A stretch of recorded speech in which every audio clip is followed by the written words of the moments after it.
Hi everyone. Preposition एक बहुत बड़ी प्रॉब्लम हो जाता है जब भी हम बोलना चाहते हैं। तो आज इस प्रीपोजिशन में इन, एट, ऑन ये तीनों बहुत जगह एक दूसरे के साथ कोलैप्स करते हैं, एक दूसरे के साथ कोलाइड करते हैं। और जब ये कोलाइड करते हैं तो हमारे लिए कंफ्यूजन क्रिएट करते हैं कि कहाँ इन यूज करें, कहाँ एट यूज करें, कहाँ ऑन यूज करें। आज मैं इन तीनों के रिलेटेड सारे आपके जो डाउट्स हैं, जो कंफ्यूजन है, उसको क्लियर कर रही हूँ। Let's have a look. At, in और ऑन ये ऐसे वर्ड्स हैं जो हमें ऑफन कंफ्यूज करते हैं बोलने के दौरान कि कहाँ किसका इस्तेमाल करें। इसी कंफ्यूजन को डील करने के लिए मैंने आज सिर्फ इन तीनों का कॉन्सेप्ट आपके लिए क्लियर करने की सोची।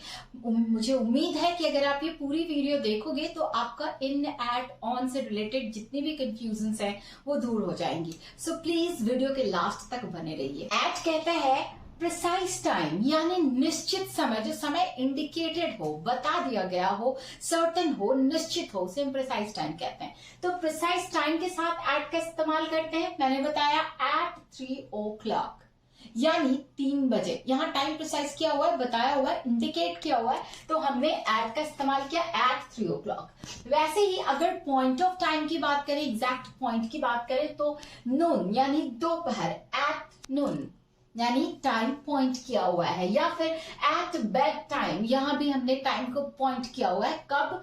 Eight bedtime. तो बेड टाइम के साथ हम एट का इस्तेमाल करेंगे। सनसेट के साथ हम एट का इस्तेमाल करेंगे। एट द मोमेंट, जब भी मोमेंट वर्ड आता है तो हम उसके साथ एट यूज करते हैं, at the moment. Present word को अगर हमें लेना है तो हमें एट प्रेजेंट का इस्तेमाल करते हैं। और भी एट से रिलेटेड है। अब हम लोग इनको देखते हैं। इनका इस्तेमाल months, years, centuries, long period of time, enclosed space और seasons के लिए किया जाता है। इनका इस्तेमाल हम कहाँ कहाँ करते हैं? इनका इस्तेमाल हम months, years, centuries, long period of time, enclosed space और seasons के लिए करते हैं। देख लेते हैं कैसे। मैंने कहा months, so इनमें, फिर मैंने कहा ईयर्स इन 1990s, मैंने कहा सीजन्स इन समर, फिर यहाँ पे है हमने सेंचुरीज की बात की, हमने वो लॉन्ग पीरियड जो सेंचुरी है इन 1990s यानी 90 के दशक में। हमने डिकेड्स या सेंचुरीज की जब भी हम बात करते हैं तो हमें इनका इस्तेमाल करना है, इसलिए इन द 1990s यानी 90 के दशक में। In the next century, century की बात कर रहे हैं हम लोग, so in the next century. फिर हम लोग लॉन्ग पीरियड की बात कर रहे हैं, सो इन द पास्ट, हम लोग पास्ट की बात कर रहे हैं। या फिर हम बात करते हैं बहुत long period, that is in the ice age, जो बर्फ युग था, जो शीत युग था, हिम युग था, उसके बारे में बात करें तो लॉन्ग पीरियड ऑफ टाइम को इंडिकेट करना होता है, तो भी हम इनका इस्तेमाल करते हैं। सीजन्स का नाम लेना होता है तो भी हम इन यूज करते हैं। या फिर हमें अगर डिकेड्स या सेंचुरीज के नाम को बताना है तो भी हम इनका इस्तेमाल करते हैं। हम अगर मंथ्स का नाम लेते हैं तो भी हम इनका इस्तेमाल करते हैं। और भी इनसे रिलेटेड है, मैं इसके आगे आपको देने वाले हूं क्योंकि मैं टेबल के थ्रू आपको समझा रही हूँ फ्रेंड्स। तो अगर आप इस पे ध्यान दो तो ये आपको एक बार में कंसेप्ट आपका क्लियर करेगा। मैं बताती हूँ कैसे करना है आपको।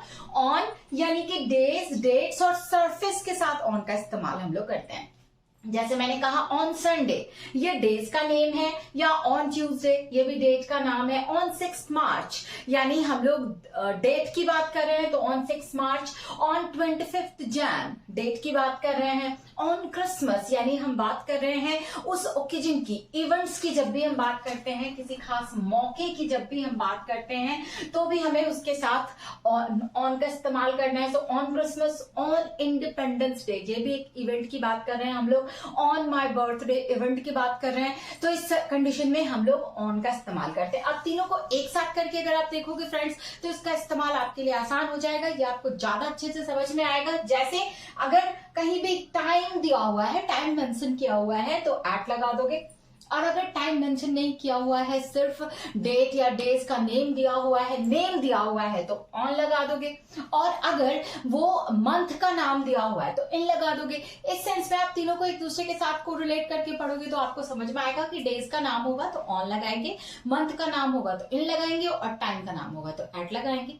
So this is the thing. और फिर हम लोग बात करते हैं पॉइंट ऑफ टाइम की। मैंने कहा इन नून यानी पॉइंट है, एग्जैक्ट पॉइंट की बात कर रहे हैं हम लोग। हम लोग एग्जैक्ट टाइम की बात कर रहे हैं, पॉइंट ऑफ टाइम की बात कर रहे हैं तो एट नून का इस्तेमाल कर रहे हैं। सीजन्स की बात कर रहे हैं तो समर, जो भी सीजन हो, in winter, in summer, in autumn, in rain season, in जैसे इन सीजन की बात करेंगे हमें इनका इस्तेमाल कर लेना है।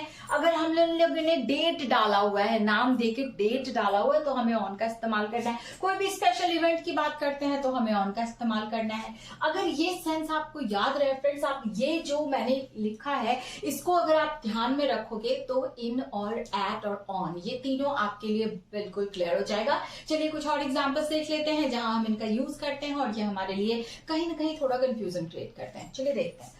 इन एट का इस्तेमाल करते हैं, फिर ये इन का इस्तेमाल करते हैं और ये ऑन का इस्तेमाल करते हैं। जैसे अगर हमें नाइट वर्ड यूज करना है तो नाइट के साथ एट का इस्तेमाल होता है, एट नाइट। लेकिन अगर हमने बात की इन द नाइट भी इस्तेमाल किया जाता है, लेकिन इन द नाइट का मतलब होता है कि हम किसी जनरल मीन्स किसी स्पेशल नाइट की बात कर रहे हैं, जनरल की नहीं कर रहे, हम किसी स्पेशल नाइट की बात कर रहे हैं। तो जब स्पेशल नाइट होता है तो हम इन द नाइट का इस्तेमाल करते हैं, और जब जनरल नाइट की बात होती है, जनरली हर रात की बात की जा रही है, तो हम एट नाइट का इस्तेमाल करते हैं। उसके अलावा एट द डोर यानी एग्जैक्ट पोजीशन जो बताता हो, जैसे यहां मैंने लिखा स्टैटिक पोजीशन यानी कोई एक जगह जो एग्जैक्ट है, स्टैटिक है, उस पोजीशन को बताता हो तो हम एट यूज करते हैं। जैसे मैंने बोला at the door, at the corner, at the top, at home और एट स्कूल, ये स्टैटिक टाइम को बताते हैं। उसके अलावा जब हम एड्रेस की बात करते हैं तो जो स्मॉल प्लेसेस होता है, स्मॉल प्लेसेस का मतलब जो डिस्ट्रिक्ट के लेवल से नीचे के जो भी प्लेसेस होते हैं, चाहे ब्लॉक की बात करो, आप पोस्ट ऑफिस की बात करो, आप गांव की बात करो, आप कॉलोनी की बात करो, तो जो भी डिस्ट्रिक्ट लेवल से नीचे के जो भी एड्रेस बताने वाले, इंडिकेट करने वाले जगह होती हैं,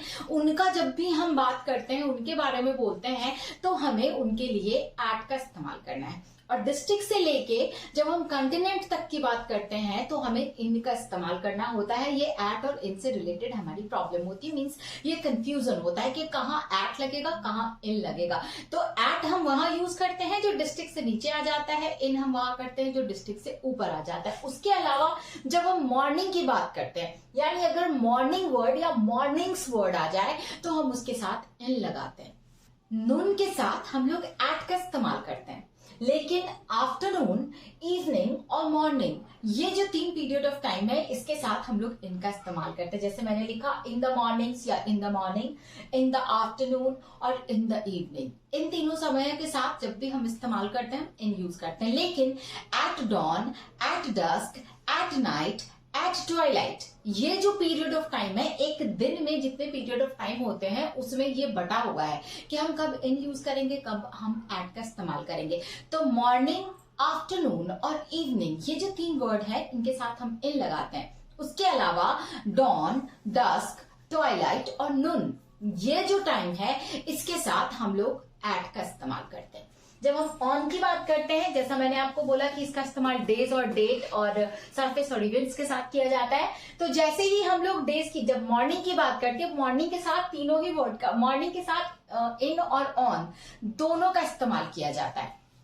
तो कब यूज करते हैं, सिर्फ मॉर्निंग अगर आया है तो हमने इनका इस्तेमाल किया है। लेकिन यदि मॉर्निंग के साथ डेज का नाम मेंशन किया गया हो, जैसे मैंने यहां आपको बोला ऑन डैश डेज मॉर्निंग, यानी ऑन डेज का नाम मेंशन करके on Sundays morning, on Sunday morning, on Tuesday morning, हमने जैसे ही मॉर्निंग के साथ डेज यूज किया, डेज का नाम डाल दिया, तो हमें उसके साथ ऑन लगाना है। बिना नाम का है तो इन लगाएंगे, और नाम डाल दिया है हमने तो ऑन का इस्तेमाल करेंगे। इसी तरह से हमें यूज करना है, जैसे on Sunday morning, on Monday morning, हमने डे का इस्तेमाल कर लिया, ऑन लगा दिया, सिर्फ मॉर्निंग, इन द मॉर्निंग। उसके अलावा मैंने कहा कि ये सरफेस दिखाता है, यानी कोई सा भी सतह, कोई सी भी सतह की बात करें तो ये ऑन यूज करते हैं। जैसे मैंने बोला ऑन द वॉल, यहां मैंने इस्तेमाल किया ऑन द वॉल, फिर मैंने यूज किया ऑन द डोर, फिर मैंने यूज किया ऑन द मेनू, फिर मैंने यूज किया ऑन द पेज और मैंने यूज किया ऑन फुट। ये कुछ ऐसे वर्ड्स थे जिनके साथ ऑन, इन और एट का इस्तेमाल किया जाता है। आगे भी कुछ ऐसे वर्ड्स हैं जिनके साथ सिर्फ कहाँ इन, कहाँ एट, कहाँ ऑन, ये स्पेशल वर्ड्स का मैं ग्रुप आपको दे रही हूँ, इंडिकेट करते हुए कि किस वर्ड के साथ इन, किसके साथ एट और किसके साथ ऑन लगेगा। जैसा कि मैंने आपको बोला कि डे के कुछ पार्ट्स डिवीजन होते हैं, मींस डिवाइडेड होते हैं कुछ पार्ट्स। तो मॉर्निंग, आफ्टरनून और इवनिंग ये ऐसे पार्ट्स हैं जिनके साथ आपको इनका इस्तेमाल करना है। लेकिन डॉन, डस्क, ट्वाइलाइट या नून ये कुछ ऐसे वर्ड्स हैं जिनके साथ आपको एट का इस्तेमाल करना है। तो कैसे, मैंने जैसे यहां बताया एट डॉन, एट डस्क। अब लेक्चर एग्जैक्ट बात कर रहे हैं हम लोग, कहाँ है एग्जैक्ट पॉइंट की बात कर रहे हैं। तो जैसे एग्जैक्ट पॉइंट की बात होती है तो हम लोग ऑन का इस्तेमाल, एट का इस्तेमाल करते हैं। So it is at a lecture, then at day break.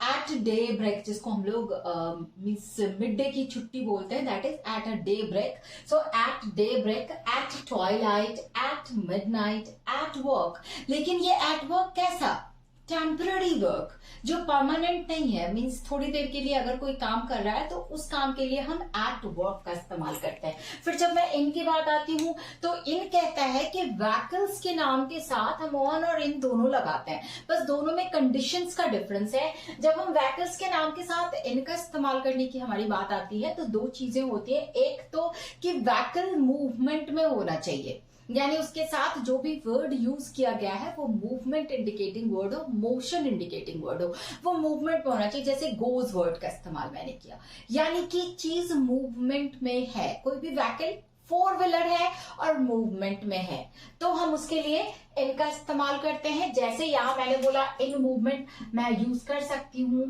In car या इन बस, मैं इसका इस्तेमाल कर सकती हूँ गोज इन बस और गोज इन कार। जब मूवमेंट में है तो हम इस्तेमाल कर सकते हैं उसके लिए कि हमने उसके लिए इनका इस्तेमाल किया। बाय भी लगता है लेकिन उसकी डिफरेंट कंडीशन है, मैं यहाँ जो कंडीशन बता रही हूँ वो इनके लिए बता रही हूँ। नेक्स्ट मैंने बोला इन प्लस वर्क प्लेस। अगर कोई परमानेंटली कहीं काम कर रहा है, जैसे he is in army, he is in government job, he is in private company, permanently अगर कोई काम हो रही है, कहीं पे भी कोई जॉब कर रहा है तो उसके लिए हम इन प्लस उस वर्क प्लेस का इस्तेमाल करेंगे। जैसे आप इसके लिए यूज कर सकते हो इन आर्मी, यानी कि आर्मी में वो जॉब कर रहा है, परमानेंटली उसकी सेटलमेंट है, सो इन आर्मी का इस्तेमाल किया मैंने। फिर अगर कोई व्हीकल मोशन में है तो और उसके साथ आर्टिकल्स या कोई पॉजेसिव वर्ड आ गया है, फोर व्हीलर्स के साथ जनरली अगर वो मोशन में है और उसके पहले किसी आर्टिकल का इस्तेमाल कर लिया गया या कोई पॉजेसिव वर्ड जैसे माई, हिज, योर, आर, ऐसा कोई पॉजेसिव वर्ड आ जाता है तो हम उनके साथ इनका इस्तेमाल करते हैं। जैसे in his car, he is in his car, तो यहां आपने पॉजेसिव वर्ड हिज का इस्तेमाल किया इसलिए वहां पे इनका इस्तेमाल कर लिया। अब ऑन और व्हीकल के लिए यूज होता है लेकिन वो मोशनलेस होता है। जैसे मैंने कहा वॉज ऑन अ बस, ही वॉज ऑन अ बस, यानी अभी वो बस नहीं चल रही है, जब वो चल रही थी तो इनका इस्तेमाल किया मैंने। लेकिन जब वो बात मैंने की कि वो कभी हो रहा था वो काम, करेंटली वो मोशन में नहीं है, तो उसके लिए हमने ऑन का इस्तेमाल किया, इसीलिए मैंने बोला वॉज ऑन अ बस। दोनों ही के साथ इन और ऑन लगता है, लेकिन बस कंडीशन है कि एक करेंटली मोशन में होना चाहिए, गति में होना चाहिए तो इन यूज करते हैं, और गति में नहीं है तो ऑन का इस्तेमाल करते हैं।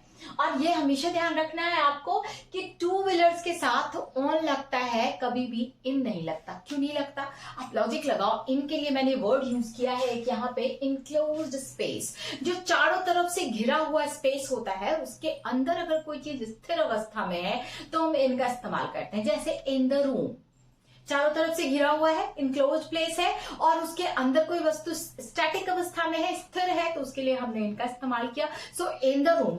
वैसे ही अब मैंने बोला कि टू व्हीलर्स, अब कोई चीज अगर मैं कार में हूं, मैं बस में हूं या फिर मैं मीन्स एरोप्लेन में हूं, यानी मैं किसी चीज के अंदर में हूं, तो जब अंदर में हूं तो इनका इस्तेमाल किया मैंने। लेकिन अगर मैं बाइक पे हूं तो बाइक के ऊपर चढ़ के बैठी हूं, यानी ये कि सरफेस की बात कर रही हूं मैं, उसके टच में हूं, सरफेस की बात कर रही हूं, ऊपर के ऊपर, तो उस कंडीशन में हम लोग ऑन का इस्तेमाल करेंगे। कब, जब ए एन लगा हो टू व्हीलर्स के नाम के साथ तो हम ऑन यूज करेंगे। ऑन के साथ साथ क्या क्या और लग सकता है ऑन के साथ, on television, on the diet, on a cold day, on the holiday, on demand, on duty, on loan, on a trip, on fire, on guard, on tour, on wholesale, ये ऐसे वर्ड्स हैं जिनके साथ on का ही इस्तेमाल किया जाता है।